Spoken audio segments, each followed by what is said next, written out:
Welcome to Bleach Revisited. I am Karakura Gold, your host of this series in which we will be reading every single chapter of the Bleach manga, providing critical analysis of both the art and narrative, personal response to the chapters, and discussion of how these chapters connect to the rest of the series. As usual, we begin these videos with a reading of the chapter that we are discussing. This is Chapter 83, Come With Me. I repeat, emergency alarm! Intruder in the Ch.83! What? An intruder? All guardsmen to battle stations. Is it that Ryoka? Hey, wait, Kenpachi, we still... Hey, Kenny! Yachiru. Is it an enemy? Are you gonna slay him? Yachiru Kusajishi, Assistant Captain, 11th Company. Yes, a Ryoka! I don't know how, but he survived a fight with Gen. I can't wait to cross swords with him. I guess it can't be helped.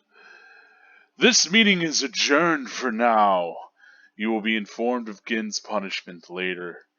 Get to your battle stations.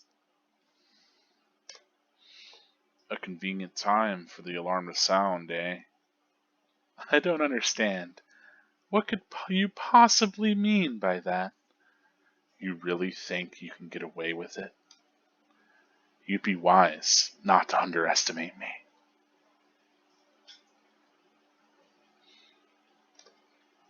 Bleach, Chapter 83. Come with me.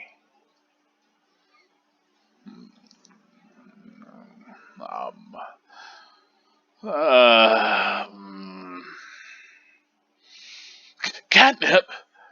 What the heck was I dreaming about? How would I know? I ain't the dream police. Man, I was sleeping hard. Why was I sleeping here? Did I sleep well? How would I know? What are you doing? None of your freaking business. Go away. What? Oh, you're awake. Mr. Yoriichi is waiting upstairs. We're getting ready to leave. Leave? Good. You're all here. Yes, sir. What happened, Mr. Yoriichi? It looks like your tail looks like one of those funky toothbrushes. Do you have a problem with that? No, it looks great, as always. Are you stupid? You did that to his tail. I did? After you created the cannonball, Mr. Yoriichi was explaining how we're going to get into the Ch.83, but you suddenly fell asleep, and you grabbed Mr. Yoriichi's tail. It took 3 of us to pry you off his tail, and his tail came out like that. I wouldn't bring it up if I were you. Yeah. Hey, where's Ganju? Ganju? He was downstairs reading something. Hold everything! Heroes always show up late. Why are you dressed like that? This is my custom-made battle costume. Cool, huh? Don't bother begging, you can't borrow it. Battle costume? You're just here to see us off, so why are you wearing... My older brother was killed by a Soul Reaper. Ganju, shut up and listen. You too, sis. My brother was special. Even though he was from the Rukon guy, he made it through the Soul Reaper Academy on his first try. At that point, his spiritual powers were 6th class, which qualified him to be an assistant captain at the 13th Companies of the Court Guard. He finished a 6-year curriculum in 2 years and joined the main force. He became an assistant captain in just 5 years. Then he was killed, betrayed by the Soul Reapers he thought were his friends. I was just a child then, so I don't remember all the details, but there are 2 things I'll never forget. The Soul Reaper who dragged my brother, mangled and dying, to our house, had the face of the Demon Lord himself. And that my brother's face looked happy, and he thanked that Soul Reaper at the end. I don't know why he did that, but I can say one thing for sure. He never hated the Soul Reapers. I want to know why. Why didn't he hate the fiends who destroyed him? Why did he believe in them to the bitter end? Boss, you're not like the other Soul Reapers. That's the feeling I get. Maybe if I go with you, maybe I'll find something out. That's the feeling I get. And that's why I'm going to help you guys. I'm willing to go into the heart of enemy territory to learn what a Soul Reaper really is.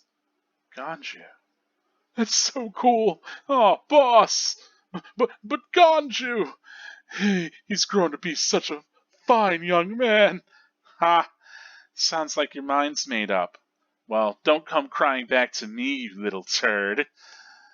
If you go in there, you'd better be ready to die. I am. Huh? Hey, welcome aboard. You'd better be ready, 'cause there's no turning back now, kiddies. Let's go. Boom. Oh! That is it for Chapter 83. Come with me. Let us get back to the beginning of this chapter, and we can discuss a little bit of what's going on visually. There's quite a few things kind of just moving us forward. This chapter doesn't introduce a lot of new information, really. It just affirms what we know and kind of sets the step forward, right? So we do have a few interactions here, though, which I think I'm going to spend some time with.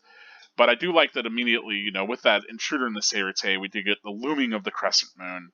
Very common iconography within Bleach. And here, maybe it spells danger for the Shinigami, whereas we're used to it being kind of danger for our protagonists, right?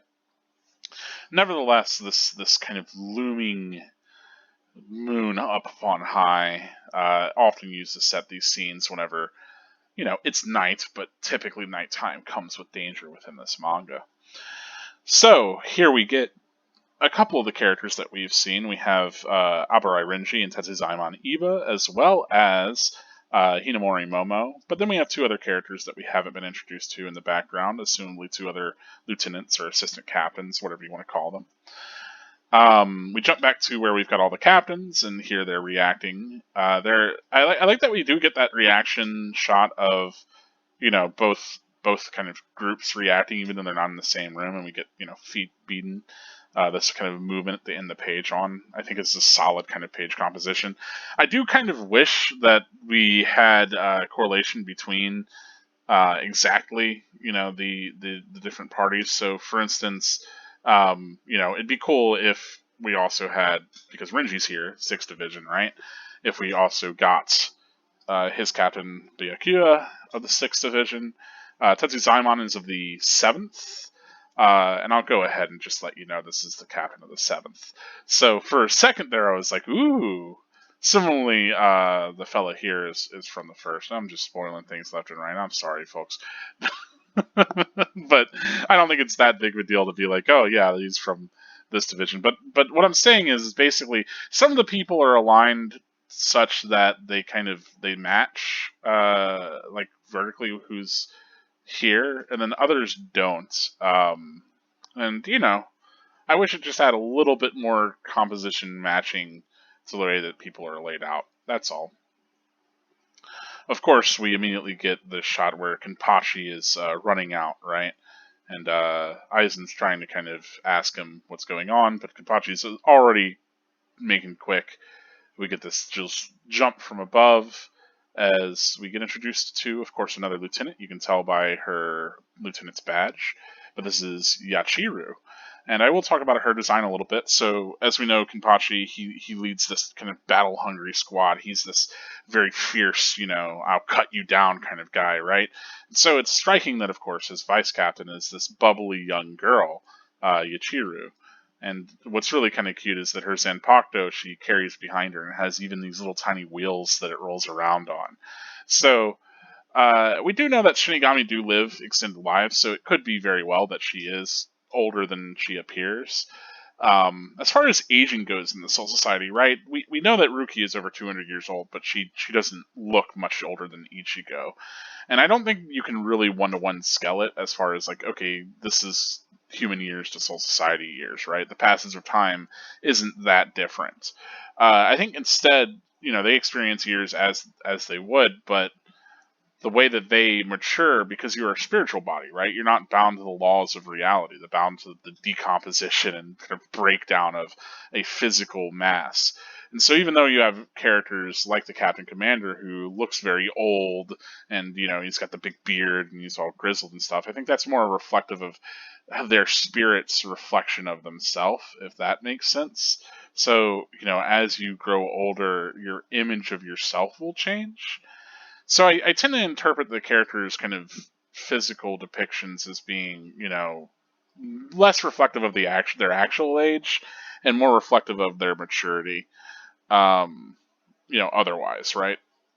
And so Yachiru is definitely a very kind of young and immature sort of character, regardless of however old she might be. And so, of course, we have her, Yachiru will often be seen this way. She jumps down on Kenpachi's shoulder. She's much smaller than he is. But it's Yachiru Kusajishi. And she is the assistant captain. We get that confirmed here. And she's very excited. She might be a part of this division because she might have a bloodthirst that we're not even aware of, right? She's excited for Kenpachi to go and get in this battle. And he's licking his chops, because for Kenpachi, instead of reading any subterfuge into this, because the other captains are like, okay, Gin didn't kill this person on purpose, right? Gin didn't kill the Ryoko on purpose. Whereas Kenpachi is just taking it at face value. He's like, oh, well, they fought. I want to go fight him if he survived this encounter with Gin for any reason, right? So I don't know how, but he survived the fight, right? So this is a promising opponent.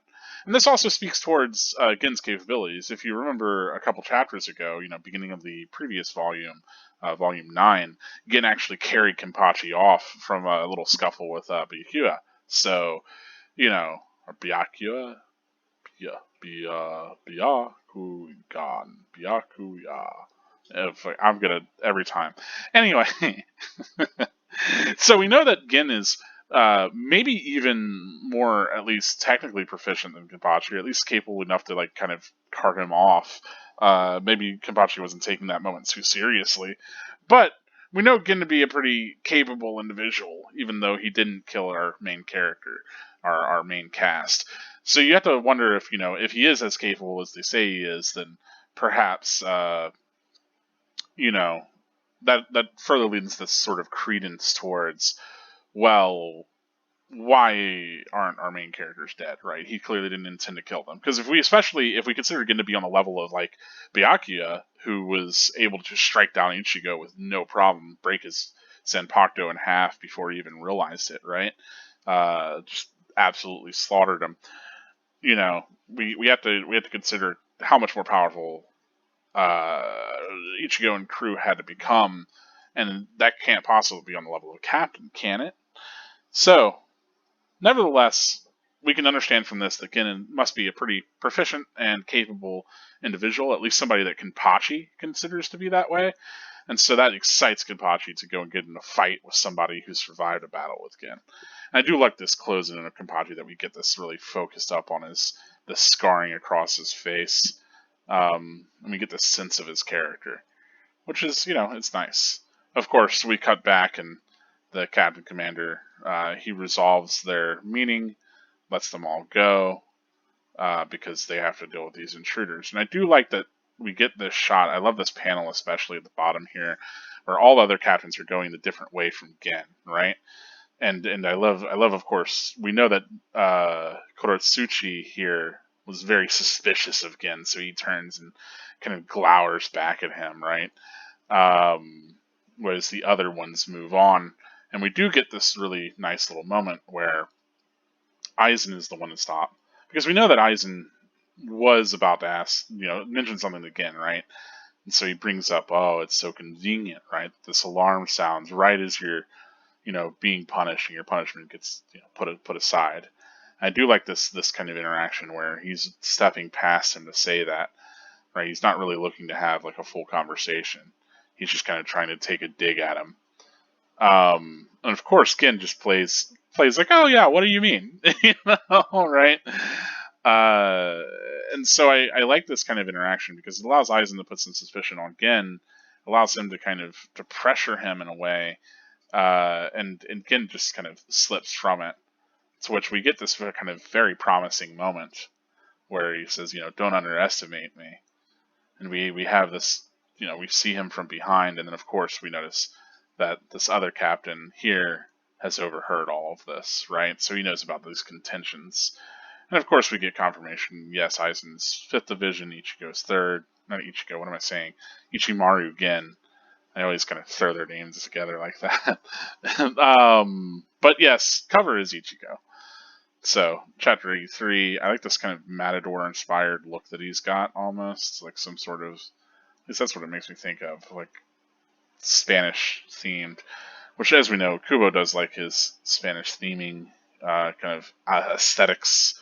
We'll get more of that as we go on, but this is kind of a cool look for Ichigo, I think. I don't know what's going on with this holster belt sling thing. It's cool, though. And once again, we return to see our moon, and we know exactly where we are from this first panel because we get that shaft of the cannon, right? The flower petal super Sakura cannon. But we're back in our dojo as well, and here Ganju's busy writing something. We don't really get confirmation on what that is. But I do like that we get Ichigo, he wakes up, we have a little bit of a comedic back and forth. I think just the use of these panels, like bop, bop, bop, bop, to set up these jokes works really well. I kind of like, their little interactions here.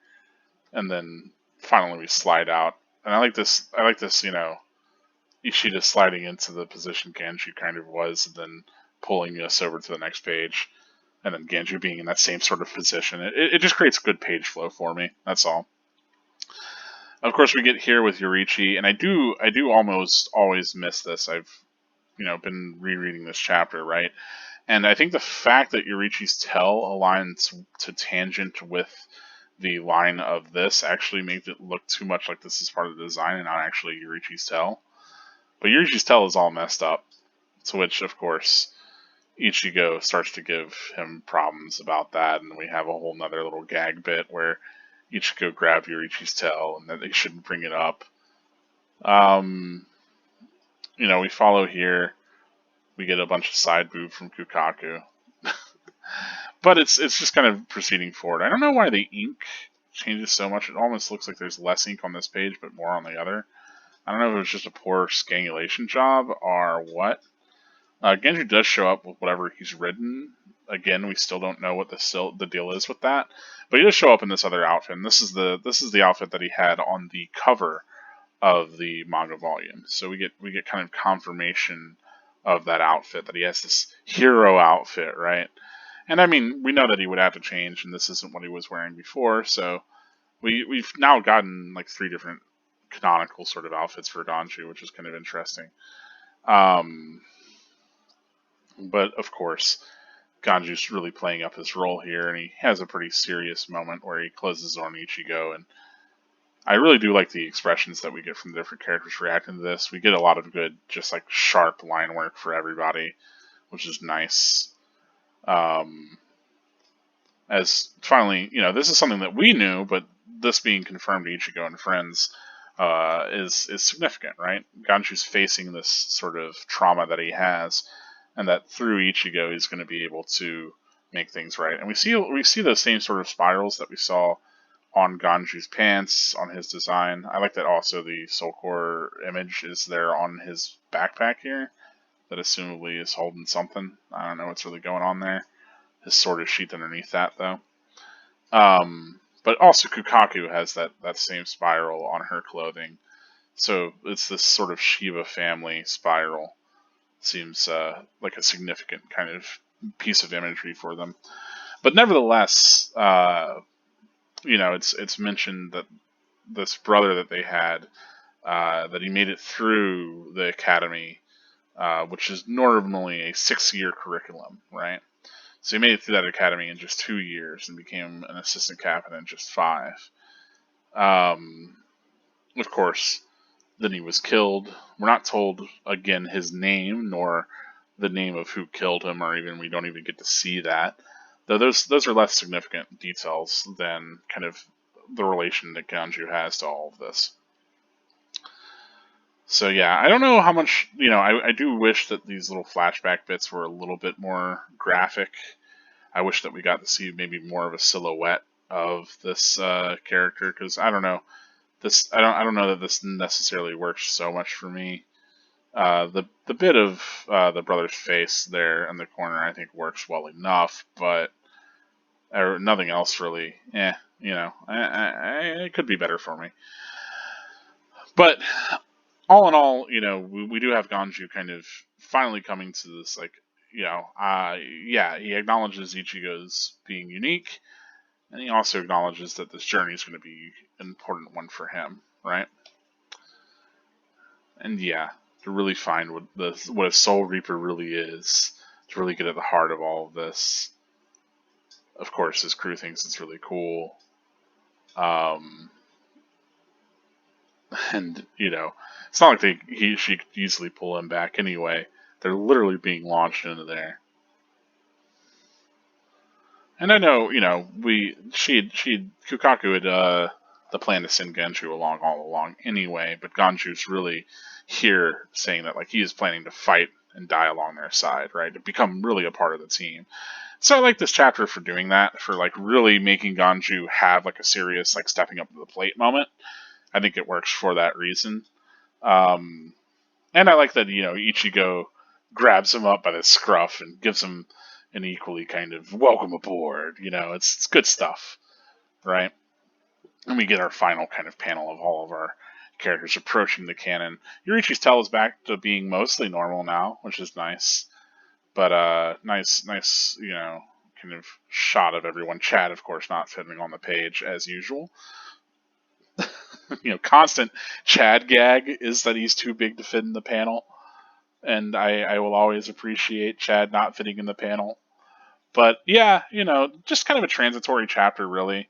I do like that we get this big explosion, whatever's going on with this hollow. At first I read this as it like running into a wall, like just like a dumb hollow flying into some glass or something, but no, it seems like it has been blown up.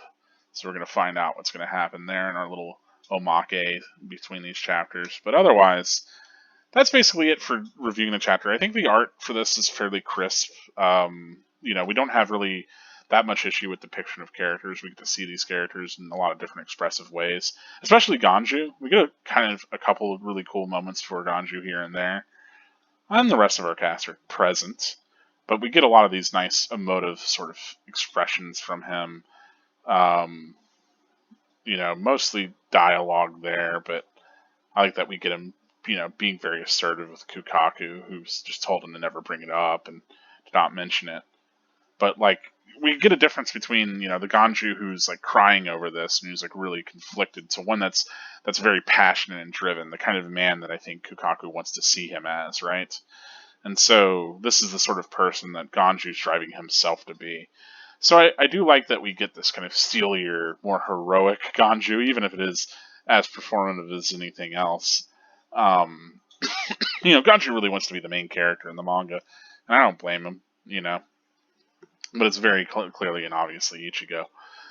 Otherwise, some good moments. I do like that we get this glare from Yorichi, that and that almost, in a way, it reminds me a little bit of the the kind of glaring look that we have from the Soul Reaper with the face of the Demon Lord himself.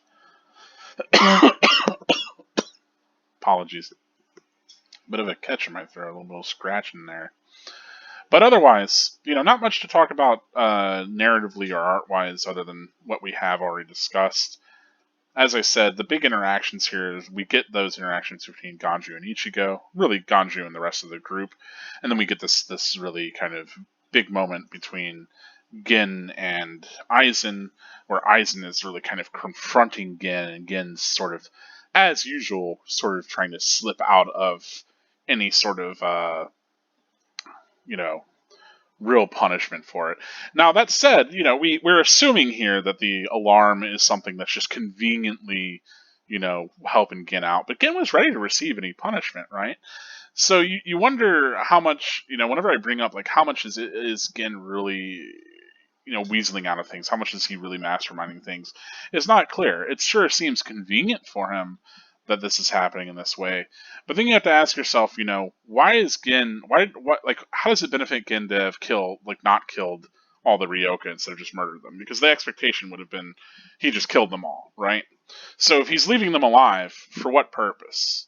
Right? That's what's kind of brought into our minds. It's like, what purpose would Gin have for leaving them alive? And if that's really truly tied to Rukia's execution and the hastening of Rukia's execution and the scope of it being as high as it is, then for what purpose? Clearly there's somebody that wants to have these forces clash, that wants to create this disruption in Soul Society to cause this execution, which is going to, of course, be this high-profile thing that will involve up to the captain level of Shinigami, but also would involve these Ryoka intruders, right? And so you have to wonder, who even knows about the Ryoka beforehand to get them involved. And certainly anybody involved through Rukia, which, we can suspect maybe 6th Division people, but because Lieutenant Abarai Renji is one of our point of view characters, and because we don't, Byakuya is already like, okay, well, we're going to kill Rukia. It doesn't seem as though he's really a schemer. We're left to wonder, who else has connection. We do know that the 4th Division had some interest in, of course, getting reconnaissance from their little fly that they had, right? As well as, finding Rukia's key guy. But we have to wonder what other divisions are kind of entrapped in all of this. Which ones might see the benefit from this execution, and if the strings are really being pulled, who is it by? But again, as always, we're meant to kind of suspect Gin, because here, especially with this confrontation between Aizen and Gin, I think really here we're supposed to take this as Aizen really trying to pressure Gin to see if he can make him slip, right, and to kind of threaten him even. And I think that's an interesting kind of moment, because so far the kind of idea that we've gotten of Aizen is that he's this sort of understated, sort of friendly character, but he kind of knows a little bit too much, right? He suspects this whole conspiracy, and so he's trying to get to the bottom of it. And so here we have him actually kind of maybe throwing around some of his power, making threats. And, of course, we have this other captain witness that. And so there's this, the whole "we'd be wise not to underestimate me" moments, I think is a striking moment for all the characters involved, all 3 of them here, right? And you have to wonder if Aizen's just saying this for Gin's sake, or if he's saying that for the other onlookers, or what, right? Similarly, the same thing. It's like, how performative is Gin being? Is he really just being honest with, like, oh, I don't know what you're saying, whatever, yeah, it's just an alarm? Or is he, like, just trying to slip by? So there's a lot of that there, where we're really brought into where we can't really trust any of these characters. Really, truly, the only character that we can suspect is not, is 100% innocent of anything is Abarai Renji, because not only is he accounted for, but he has been our point of view character, right? At least for the Shinigami side for a little bit. So we're left to wonder exactly, who's doing what, and Aizen clearly is trying to get to the bottom of this too. So yeah, it's interesting stuff. I'm left, I think it's curious. I think it's neatly kind of layered, that we get this intrigue given to us in little bits, and then we get these moments to break up that tension. So, we do have that tension of Gin being confronted by everybody, and then it's broken up by that, the alarm, and okay, we get to go find out what's the stuff with the intruders, what's going on here. But then also we get that tension to come back, because it's like, okay, Gin, did you really plan for this alarm? What's going on here? Don't underestimate me. And of course, we also get a hook in to tie these 2 plots together finally, right? As Kenpachi is rushing to go and find Ichigo because he wants to fight him. So we already have this promise made to us as a reader that we're going to see this battle-scarred character confront Ichigo as early as here in Chapter 83, right? That he's already like, okay, well, I'm going to go find him. I want to cross blades with him. So we have a lot of things that are promised to us. So we have this promise of battle, this promise of intrigue, these conflicts brewing between characters that are aware of it, characters that aren't, suspicions growing between these characters. Characters suspicious of Gin, characters suspicious of this interaction between Aizen and Gin. Aizen suspicious of course, Gin. Gin gets a lot of focus on him early on here, and again, like I said, he's that. It's easy to read him kind of as the red herring character, as the kind of person that a lot of people suspect early because he is the most suspicious, right? But that's basically all I have here. I do like this chapter. I think it's a solid one. There's not, outside of those interactions, there's not really a ton going on, but they're strong interactions. We do get to see our various characters depicted. There's a lot of characters in this chapter. Not all of them have speaking lines, thankfully, but there are a lot of characters in this chapter. And so it serves us to kind of see them all engaged and interacting and affected by the world. And I do like that. They also all feel like they fit to me. Maybe that's because I read Bleach whenever I was young, but I can't help but call out Demon Slayer once again. Whenever they got to the part with where they finally kind of met all the leader Demon Slayers, the Hashira or the pillars in that manga, it felt like they were so disparate, there was such an eclectic group of people that there wasn't really any unifying thing. And I think that what makes Bleach work is because they do share like the uniform, and because they all ostensibly are there for the good of the Soul Society, right?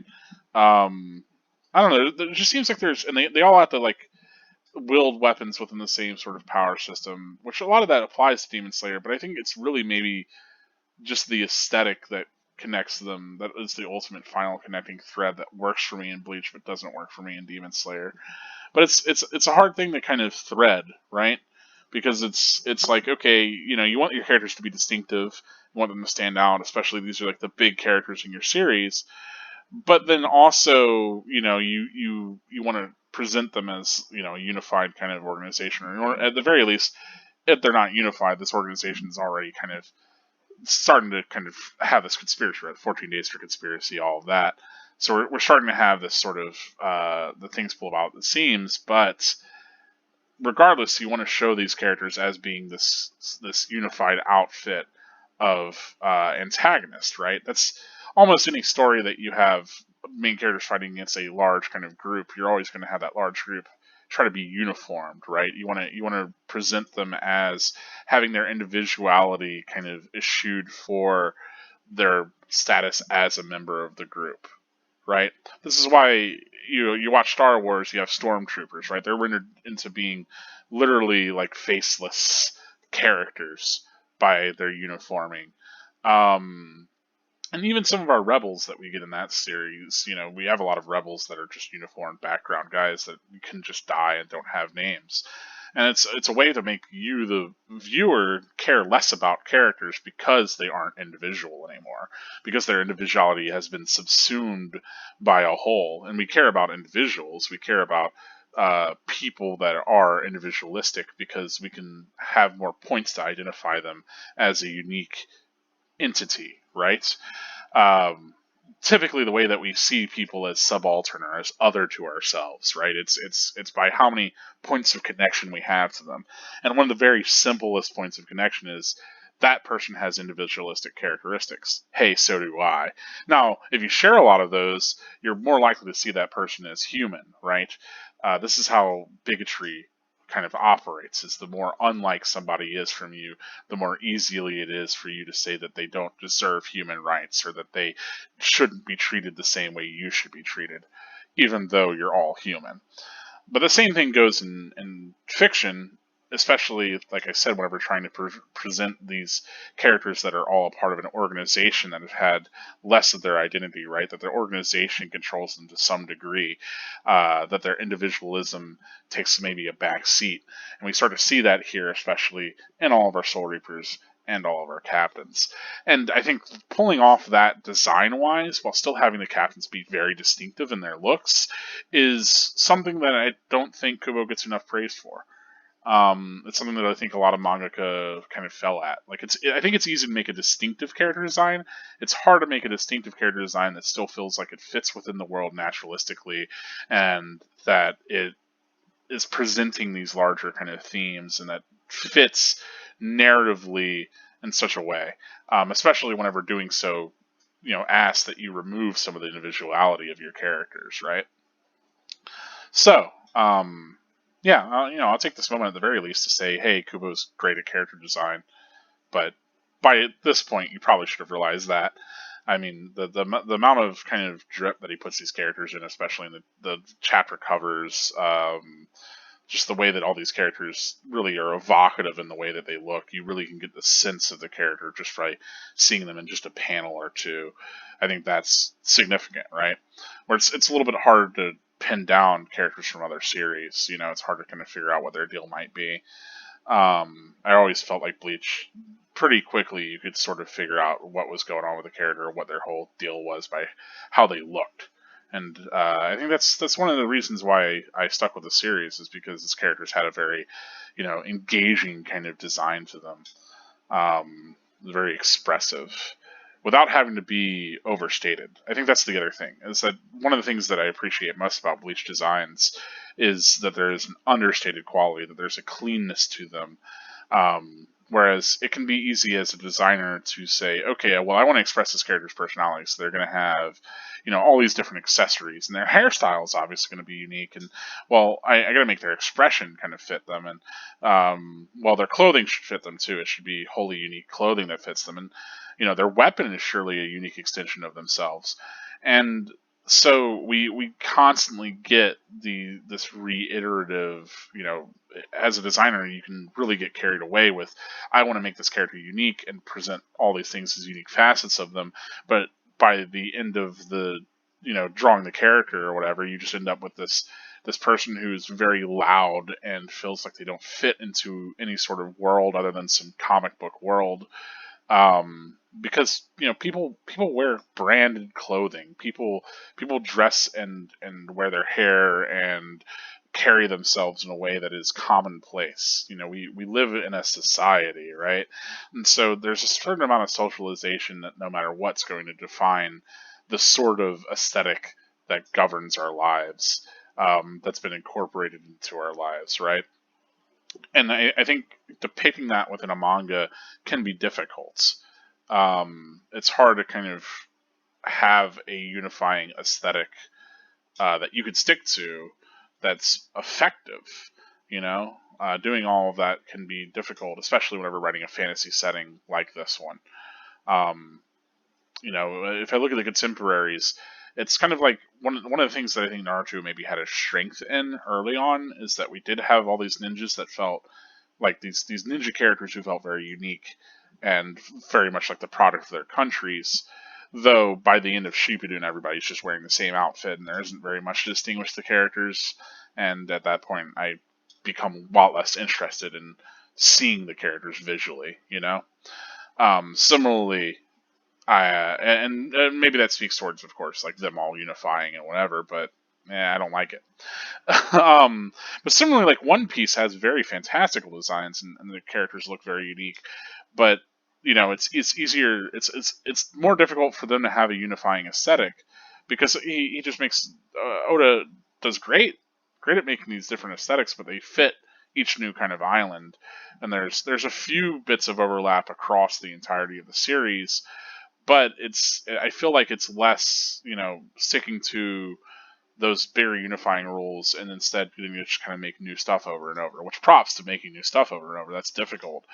But, because you could do whatever you want in something like One Piece, I think it's a easier task or an easier call or something that I think is maybe something I appreciate a little bit less than what Kubo manages to pull off in Bleach. But there's a lot of elements of what's done here that makes these characters' designs work. I mentioned unique weaponry and design, and each of these characters, they do have a weapon with a unique guard and kind of design, even though they're all katana. But as we know, they have this Shikai release, which is highly individualistic, right? And maybe that even speaks towards how the paths to one's power have them eschew the typical forms and the kind of maybe it's easy to grasp a little bit of power by being a part of this larger group. That's how you get your sword, right? Your Asoichi. But It's only through, diligence and really truly finding yourself in your relationship with your Zanpakuto does it manifest a unique sort of characteristic that is individualistic rather than bound by being the same as all the others. And so maybe that's the real thing that, again, whenever Bleach kind of expresses this, whenever I talk about themes and Bleach having consistent themes, that's what I mean. Literally, the power structure in Bleach that we have for Shinigami reflects the theming of one's individuality becoming something that trumps a societal, kind of pressure or norm, right? So, you know, yeah, transforming swords is cool, but having transforming swords fit thematically within your universe, that's what I'm talking about. That's what I mean, Um, if you're familiar with video games, it's like, think about the Dark Souls games, right? You get a bunch of different fantasy weapons, but they're just kind of fantasy weapons. Like, their existence within the universe is solely just justified by, well, it's a fantasy universe. Whereas whenever you come to Bloodborne, which is same developers, right? The weapons that exist in that universe all have specific functionality that exist for very precise reasons and were made in universe at this workshop, and so on and so forth. And that there's like a lot of detail for why these weapons exist within this world and function in the ways that they do. And that sort of thought and detail put into the elements of a narrative speaks towards a stronger narrative, honestly. Or whenever I say stronger, I just mean one that is a little bit more considerate to those details and tries to create a more kind of coherent through line to its world. There's more consistency within its world. That doesn't always need to be the case. As we know, the real world is often not consistent, and things just exist for seemingly random reasons. They happen for seemingly random reasons.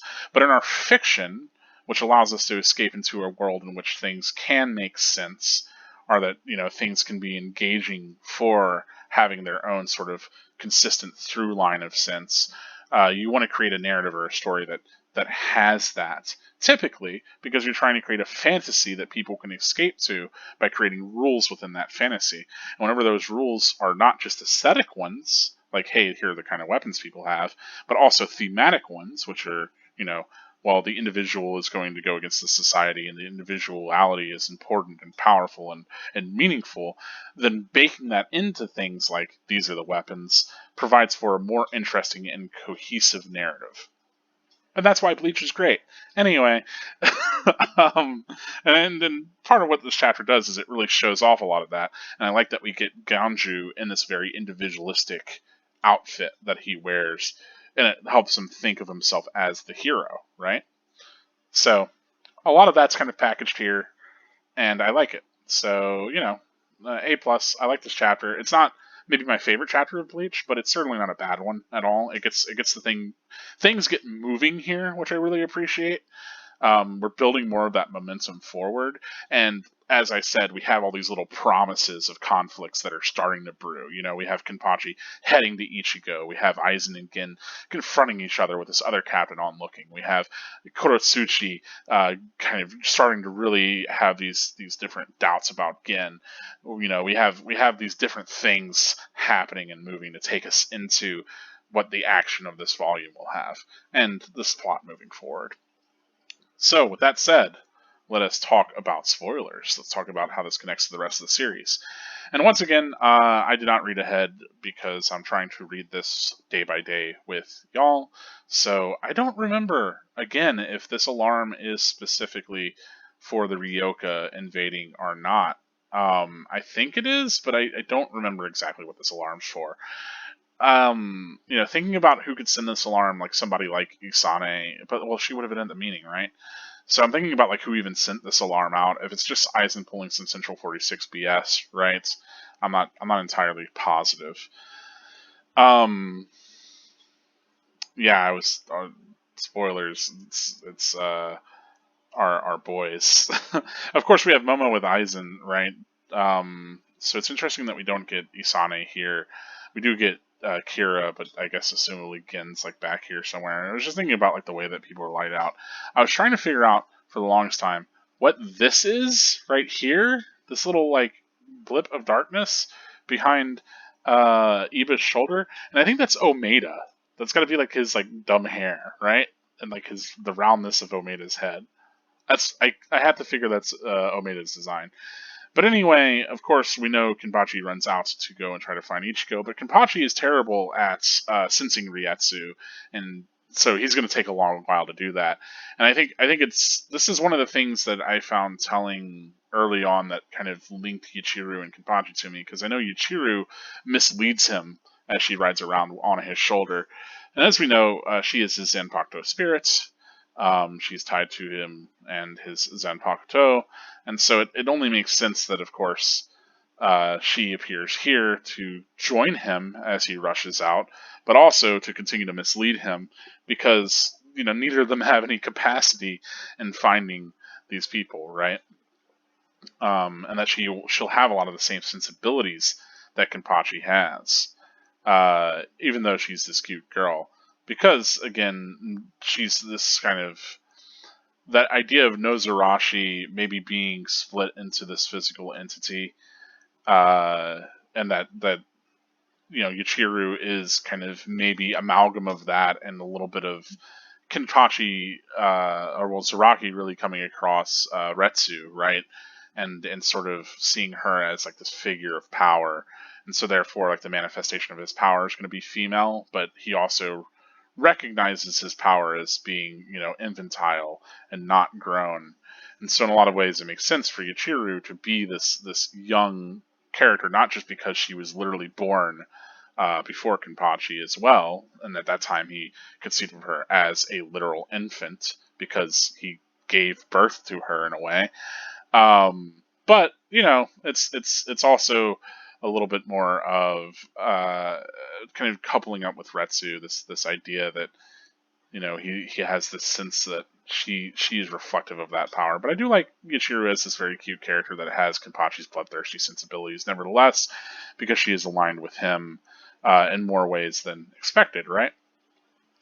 The other kind of neat thing, and I've thought about this before, and I wonder what this says about Kubo maybe, or what Kubo's trying to say about this in his manga, but there are a lot of powerful characters that create little girls, and I don't know what the deal is with that. Like Mayuri has Nemo, and I guess Aizen technically makes Wonder Wise. I don't know, he's not a little girl, but creating other beings, especially in the Can't Fear Your Own World, Tokinata makes Hikone, right? We have Kenpachi making Yachiru, and then we even have in the main series, we also have Kisuke. He makes Ururu, right? Assumably. At least that's my assumption about your Ururu. So, like, what's the deal with and then if we continue to extend that forward, Stark makes Lynette, right? So there's this idea of like people like fucking with the soul and like creating like little girl versions or little girl powerful versions of either their soul or some aspect of the soul. It's weird, right? It's bizarre, but like this keeps happening.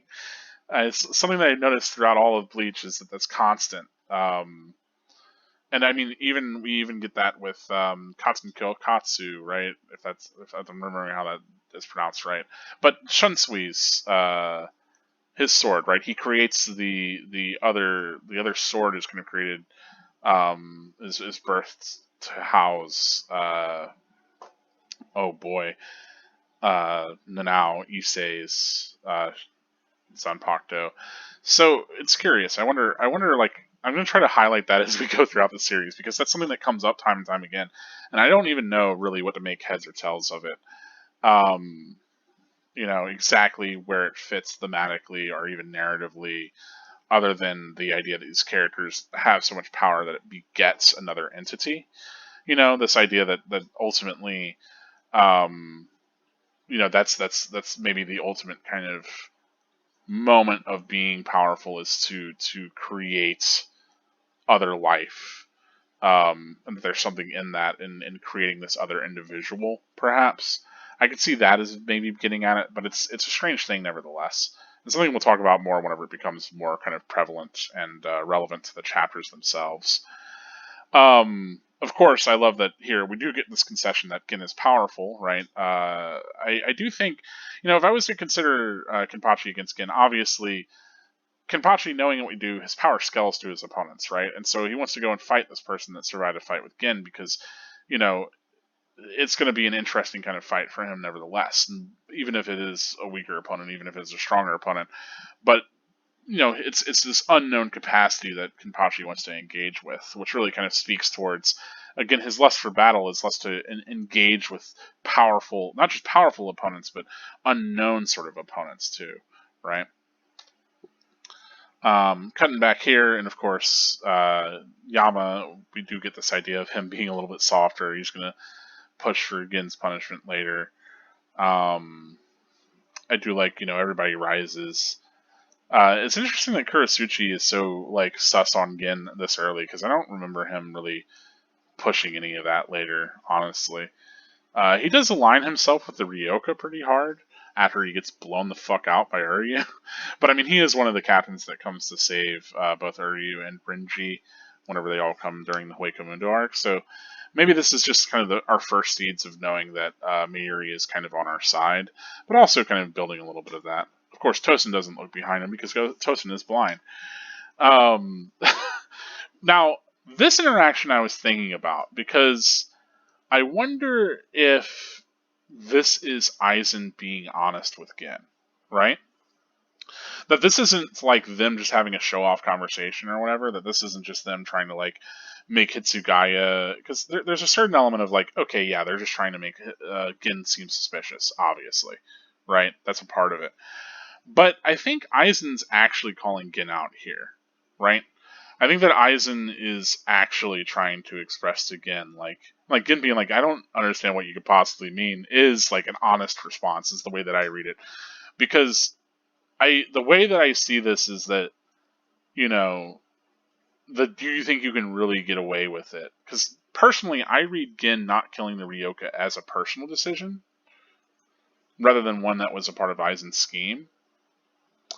And so I think this, do you think you can really get away with it, with not killing the Ryoka? I feel is an earnest interaction between Aizen and Gin, because they're in cahoots, right? And that Aizen is hey, don't fuck with the plan, don't underestimate me and my plan. And as far as things go right now, we know that Aizen's plan has to involve Ichigo to a certain extent. So, part of it is, we know that, because Aizen knows the details of Ichigo's birth, Aizen's aware of Ichigo's status as being Shinigami, Hollow, Quincy, Hybrid, Fullbringer, etc., right? Aizen was there to witness all that. Aizen created White in the lab. Aizen is there puppeteering a lot of that. So Aizen probably wouldn't want Ichigo to be dead, but he would want Ichigo here to kind of prove his mettle and become stronger very quickly. It's hard to say, it's hard to say how much of this is Aizen's machinations, or if Gin not killing Ichigo, or alternatively Gin encountering Ichigo and company and letting them live, but ensuring that they're on the other side of the gate, rather than having to engage in the conflict with a vice captain or a captain otherwise. Yeah, no matter what, it's weird. It's hard to kind of consider what the way to read this, because then it's okay, well, why would Gin do that other than what is he really, does he really owe anything to any of them? And it's not really, how does this further Gin's plans if it is something that only motivates him, right? Because his plans are just to kill Aizen, so you would want to get into Aizen's trust, right? But nevertheless, I feel like this still feels to me like a layered interaction, right? That the first layer of it is that you're supposed to kind of read it as, okay, Aizen suspects Gin. And then the second layer of it is, okay, well, they're trying to make Hitsugaya grow suspicious, right?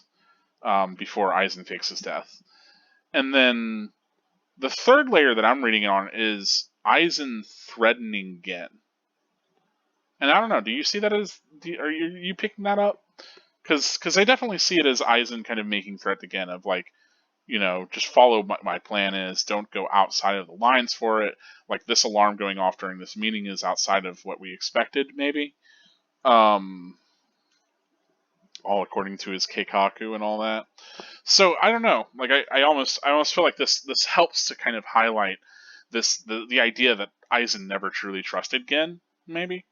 Because that is something that Eisen eventually pulls, and you know people will often look at that and be like, well then why did you tell him X Y Z, et cetera, et cetera. But I don't know. I feel like this highlights that kind of that sort of Eisen not entirely sure of where Gen's at, um, and trying to kind of reiterate like that Eisen's got all like a handle on all of this. And we do get like, and the reason why is I think that you know we get this extra panel again where we don't see him facing us, so it's like there's this internalization that's happening that feels personal on Gen's part, especially if you read this as like because knowing the truth, which is like Gen intends to kill Aizen, and Aizen telling him not to underestimate him, like this is like such a much more poignant interaction than it may seem at first glance, or even seem like if you think that they're just like being facetious, you know, and trying to do like manipulate everyone else. I did mention like this does remind me kind of like of a Matador's sort of get up, which makes sense. Ichigo's drawing all these people to him. Haha. Anyway, trying to, and of course he has the Spanish theming because Ichigo is already a Quincy and Shinigami hybrid, which is why he's got white on the outside and black on the inside. Ooh, called it. Anyway, I don't. I think this is like the spell for the thing. I don't remember exactly what the scroll's for. Um, honestly, the rest of this is there's not a lot here really to talk about as far as connections. We do get that bit with like Kaien and if I remember correctly, Rukia is the one that appeared. It's weird that it doesn't get brought up that it's Rukia. It's strange. I also wish that we got some more of the Shiva symbol incorporated into Ishin's stuff somehow. Maybe we do, and I just overlooked it. But you know, we already get that sense that like there's this severity on the person who delivered it, and I'm pretty sure it's Rukia. But the Kaien kind of is happy that you know he was able to be killed because there is that whole like possession by Metastasia or the killing by like there's that whole aspect of it, and I'm really gonna have to just get back to the chapters to really pin it down. But yeah, I you know there's not a lot here that's other than like yeah this is clearly the events that happened, but Ganju's misinterpreting them, and ultimately this is all you know a thing on Aizen's behalf anyway. As far as I remember, it was all manipulation. So there's like different like levels of misinformation happening there too, which we're getting a lot of that this chapter. Of course, this insistence on Ichigo's individuality, and yeah. Otherwise, I you know, there's not a lot else going on here. We get our Rockin' Future 7 moment again, I suppose. Except this time we have traded out Keigo, Tatsugi, and Mizuro for Ganju, Yorichi, and Kakaku. So, but it is, I think, a callback to that in a way. You know, which even has the same sort of gender of characters if you're to take Yorichi's gender as being male here. So, kind of neat, I guess. Anyway, not much going on. If I remember correctly, the Somake introduces the Shinigami that is protecting Karakura, but I could be wrong as well there. It has been a while since I read these chapters, folks. Like over 15 years. So, whew, been a grip. Nevertheless, that's all that I got for this one. Looking forward to talking about Bleach some more with the next video. But let me know if you saw anything that I didn't, what you think about what I brought up, all of that. Especially curious about like that whole Gen interaction. But otherwise, thank you so much for watching this video through. Please give it a like if you have. And if you'd like to support the channel in another way, you can always support me via Patreon. as usual, at the end of these videos, I tried to list all the patrons that are currently supporting me so that they can be recognized within the video and kind of have their contributions immortalized, at least in that way, as a part of the people who have made this, helped to make this content, available, right? So I want to thank everyone there. Thank you so much. But thanks to anyone who got this far. I really do appreciate it. I am just kind of talking about the series that I enjoy. So, there's nothing keeping you watching these, but I do like that engagement. I do like seeing people kind of comment. I do like getting to interact with other people. And at the very least, knowing that other people at least care about Bleach. I guess connecting through fandom is something that I enjoy to do,